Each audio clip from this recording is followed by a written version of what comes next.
Assalamualaikum warahmatullahi wabarakatuh. Selamat datang di channel Belajar Geo. Video materi berikut ini adalah IPS Geografi.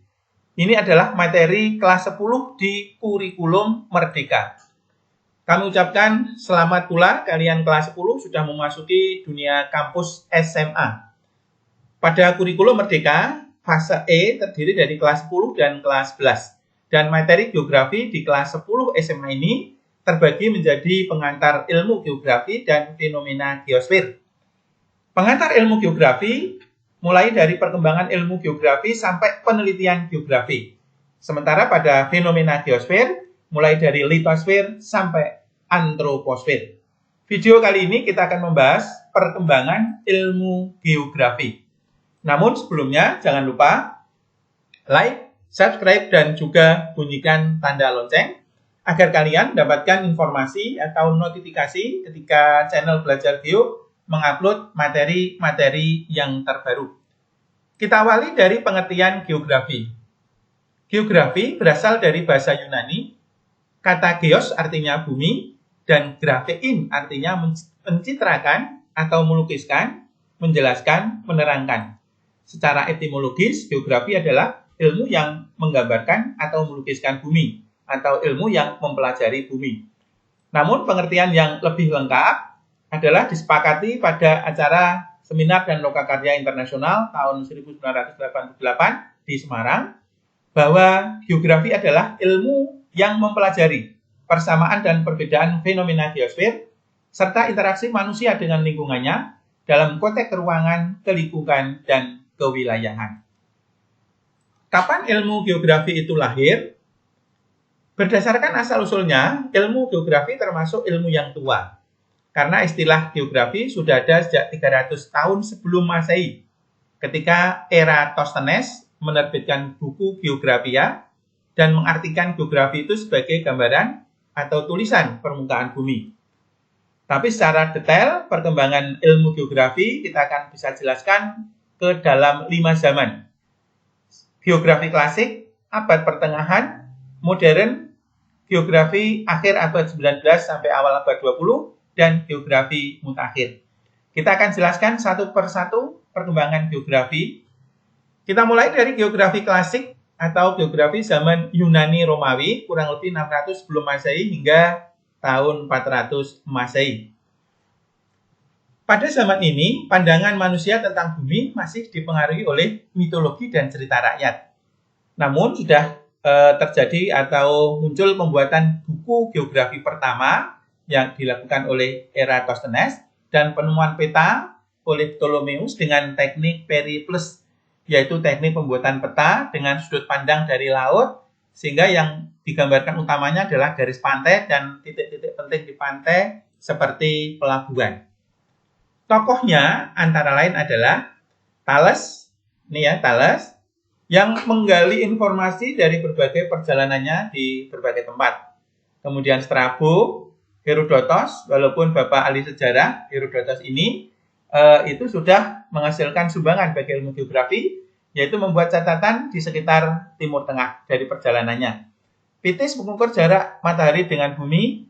Eratosthenes disebut bapak geografi karena karya monumentalnya yang akan kita bahas berikutnya. Kemudian Ptolemeus menghasilkan peta pada zamannya, sehingga disebut juga karya-karyanya menjadi acuan atau patokan sampai sekarang. Sekarang kita akan jelaskan kenapa Eratosthenes disebut sebagai Father of Geography, adalah karena dua karyanya. Yang pertama, membuat buku geografi pertama, yaitu Geographia. Kemudian dia juga orang pertama yang menghitung keliling bumi pada zaman itu, pada zaman dahulu, dengan hasil yang luar biasa, yaitu 99% benar, yaitu 40.000 km, dengan manfaatkan kemiringan sudut bayangan matahari di kota Alexandria dan kota Aswan yang tidak ada bayangannya. Hasilnya 99% benar. Kemudian perkembangan geografi pada abad pertengahan, di samping di Eropa, geografi berkembang pesat sampai ke bangsa atau daerah Arab. catatan perjalanan dari berbagai petualang sangat banyak sekali dan menghasilkan tokoh-tokoh geografi di abad pertengahan adalah sebagai berikut. 1. M. Al-Idrisi, yaitu ahli geografi, juga ahli kartografi, pakar tulis, dan ilmuwan.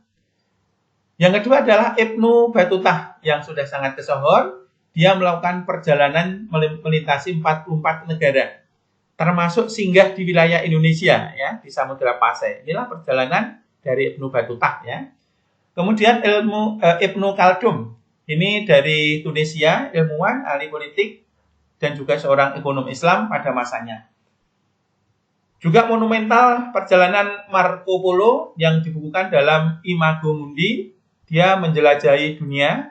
Ini ya perjalanan Imago Mundi, juga melalui Selat Malaka, wilayah Indonesia. Dan tokoh-tokoh di akhir abad pertengahan seperti Bartolomeus Dias yang menemukan Tanjung Harapan, Vasco da Gama menemukan Calicut di India, Christopher Columbus menemukan benua Amerika, dan juga Amerigo Vespucci, peneliti dari benua besar Amerika. Kemudian zaman yang ketiga adalah geografi modern. Geografi modern kira-kira berlangsung pada tahun 1600 hingga 1850.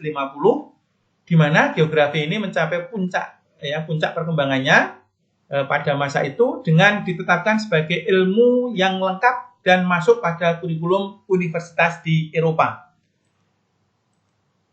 Tokoh-tokoh geografi modern antara lain adalah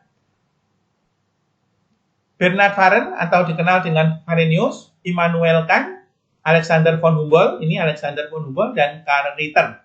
Namun inilah sebagai peletak dasar dari geografi modern karena dia mengartikan geografi sangat lengkap, di mana geografi adalah ilmu yang mempelajari hubungan bumi dengan matahari, perilaku bumi di ruang angkasa, gejala cuaca dan iklim, tipe-tipe permukaan bumi dan proses terjadinya, serta hal yang terkait dengan hidrosfer dan biosfer. Maka wajar kalau dia dianggap sebagai peletak dasar bahwa geografi itu cakupannya sangat lengkap. Berikutnya adalah geografi akhir abad 19 sampai awal abad 20. Ya, ini kurang lebih tahunnya 1850 hingga 1950.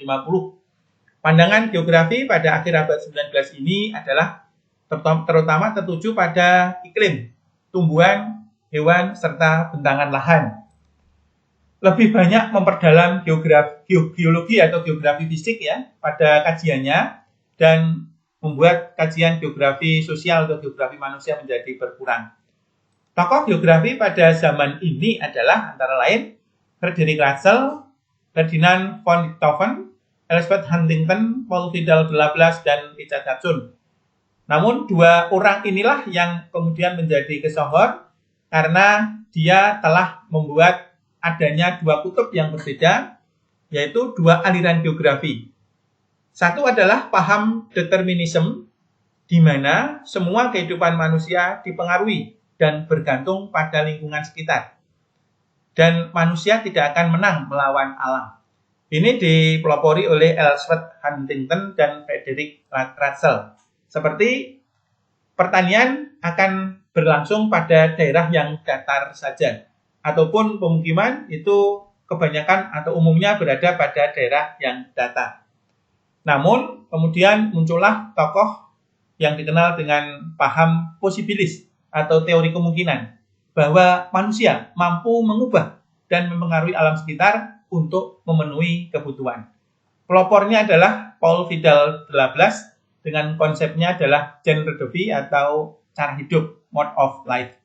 Ini contohnya bahwa lingkungan yang ekstrim seperti pegunungan tinggi yang pada era sebelumnya sangat sulit atau tidak mungkin ditempati, tapi manusia dengan teknologinya mampu tinggal bahkan bisa hidup lebih layak di tempat-tempat seperti ini.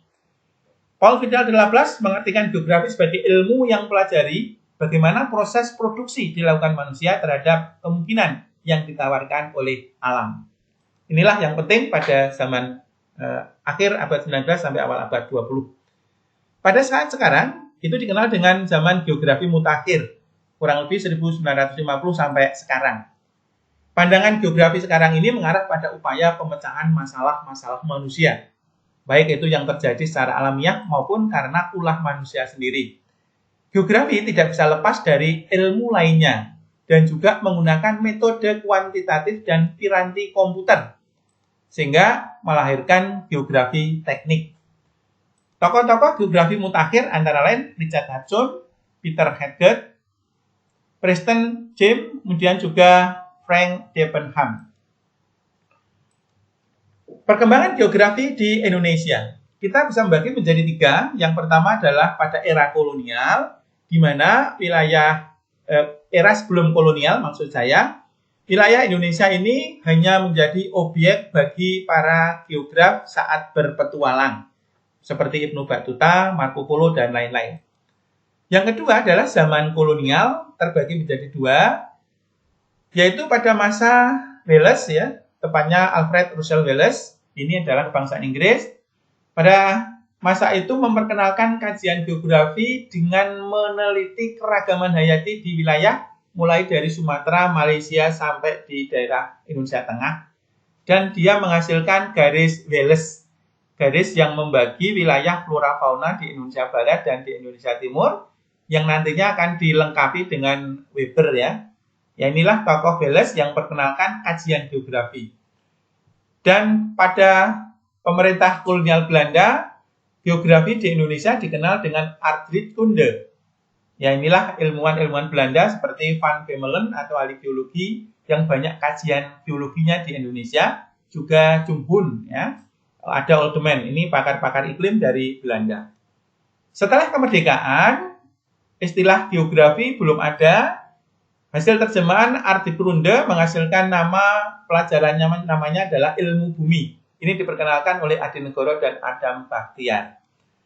Namun sejak 1 September 1963, istilah geografi muncul pertama, itu ditandai dengan berdirinya Fakultas Geografi di Universitas Gadjah Mada.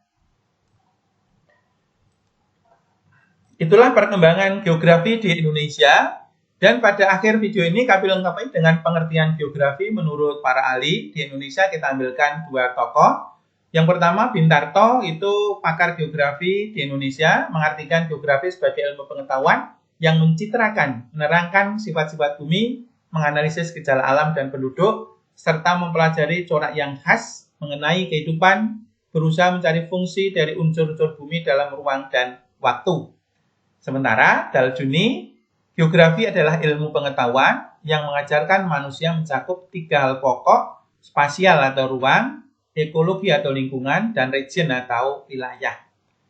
Dan pengertian yang terakhir, kita sampaikan menurut Halford Mackinder, bahwa geografi adalah ilmu yang mempunyai fungsi utama menyelidiki interaksi manusia dalam masyarakat dengan lingkungan yang berbeda menurut lokasinya. Terima kasih atas segala perhatiannya, mohon maaf atas segala kekurangan. Jangan lupa, next materi adalah kita akan belajar objek studi ilmu geografi di kurikulum yang baru, kurikulum Merdeka. Wassalamualaikum warahmatullahi wabarakatuh.